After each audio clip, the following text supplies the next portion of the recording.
বিশ্বের দ্বিতীয় বৃহত্তম তৈরি পোশাক রপ্তানিকারক দেশ বাংলাদেশ, কিন্তু সম্প্রতি যুক্তরাষ্ট্রের নতুন উচ্চ শুল্ক নীতি আরোপে বাংলাদেশের মার্কিন ক্রেতারা অর্ডার স্থগিত শুরু করায় উদ্বেগের জন্ম অর্থনীতির প্রধান চালিকা শক্তি পোশাক শিল্পে। তবে পরিস্থিতি সামাল দিতে বিভিন্ন কৌশলী পদক্ষেপ নিয়েছে বাংলাদেশও। তাতে প্রত্যাশিত ফলাফল মেলার আভাস পাওয়া গিয়েছে প্রেসিডেন্ট ট্রাম্পের শুল্ক পুনর্বিবেচনা আলোচনা ঘোষণার মাধ্যমে। আরও জানাচ্ছেন ইমতিয়াজ আলম। বাংলাদেশের মোট রপ্তানির প্রায় ৮০% আসে তৈরি পোশাক ও টেক্সটাইল খাত থেকে। রাজনৈতিক পালাবদল আর ক্রমাগত শ্রমিক অসন্তোষের মধ্যে টালমাটাল হয়ে পড়া এই খাতটি ঘুরে দাঁড়ানোর চেষ্টায় ছিল। তবে গত বুধবার মার্কিন প্রেসিডেন্ট ডোনাল্ড ট্রাম্প বাংলাদেশের পণ্যের উপর ৩৭% নতুন করে শুল্ক আরোপ করায় পরিস্থিতি আরও জটিল হয়ে উঠেছে।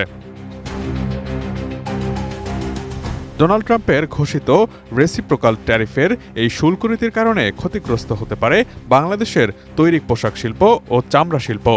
এসেন্সর ফুটওয়্যার অ্যান্ড লেদার প্রোডাক্টসের ব্যবস্থাপনা পরিচালক মোহাম্মদ মুশফিকুর রহমান বার্তা সংস্থা এএফপিকে জানান, তার একজন দীর্ঘদিনের মার্কিন ক্রেতা গত রোববার $3 লাখ চামড়াজাত পণ্যের চালানটি স্থগিত করতে বলেছেন। তিনি বলেন, তার ক্রেতা বলেছেন শুল্ক বাড়ায় তাদের খরচ বেড়েছে, তাই আপাতত চালান বন্ধ রাখতে বলেছেন তার ক্রেতা। এতে ক্রেতা বিক্রেতা দুপক্ষই অনিশ্চয়তায় ভুগছেন বলে জানান তিনি। কোয়ালিটি সম্পন্ন আন্তর্জাতিক মানের still bar CSRM, committed for better still. Bangladesh garments প্রস্তুতকারক ও রপ্তানিকারক সমিতি BGME এর সরকারি নিয়োগপ্রাপ্ত প্রশাসক মোহাম্মদ আনোয়ার হোসেন এক খোলা চিঠিতে মার্কিন ব্র্যান্ড ও খুচরা বিক্রেতাদের প্রতি সহানুভূতির আহ্বান জানিয়েছেন। হঠাৎ বাড়তি চাপ সরবরাহকারীদের উপর চাপিয়ে দিলে সেটি খাতটির উপর ভয়াবহ প্রভাব ফেলবে বলেও জানানো হয়েছে চিঠির মাধ্যমে। এদিকে পরিস্থিতি সামাল দিতে যুক্তরাষ্ট্রের বাজারে বাংলাদেশি পণ্যের প্রবেশাধিকার ও পারস্পরিক শুল্ক ভারসাম্য তৈরির লক্ষ্যে নতুন উদ্যোগ নিয়েছে সরকার। সেই লক্ষ্যে বাংলাদেশে বিদ্যমান মার্কিন ১৯০টি পণ্যের পাশাপাশি আরও ১০০টি নতুন পণ্য শুল্কমুক্ত করা সহ যুক্তরাষ্ট্রকে আরও বেশ কিছু সুবিধা দিতে চায় বাংলাদেশ।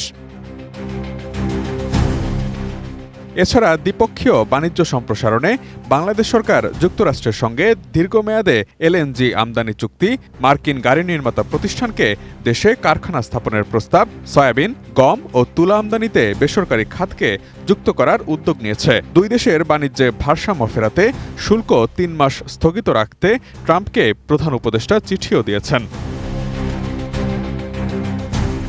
এতে কিছুটা নমনীয় হওয়ার আভাস পাওয়া যাচ্ছে মার্কিন সরকারের পক্ষ থেকেও। শুল্ক কমানো, ছাড় বা এ নিয়ে সময় চেয়ে বৈঠকের অনুরোধ জানানো দেশগুলোর সঙ্গে আলোচনায় বসার ঘোষণা দিয়েছেন যুক্তরাষ্ট্রের প্রেসিডেন্ট ডোনাল্ড ট্রাম্প। ৭ এপ্রিল নিজের মালিকানাধীন ট্রুথ সোশ্যাল মিডিয়াতে এক পোস্টে এই তথ্য জানান মার্কিন প্রেসিডেন্ট। যদিও এই পোস্টটির মূল বিষয় ছিল চীনকে ঘিরে।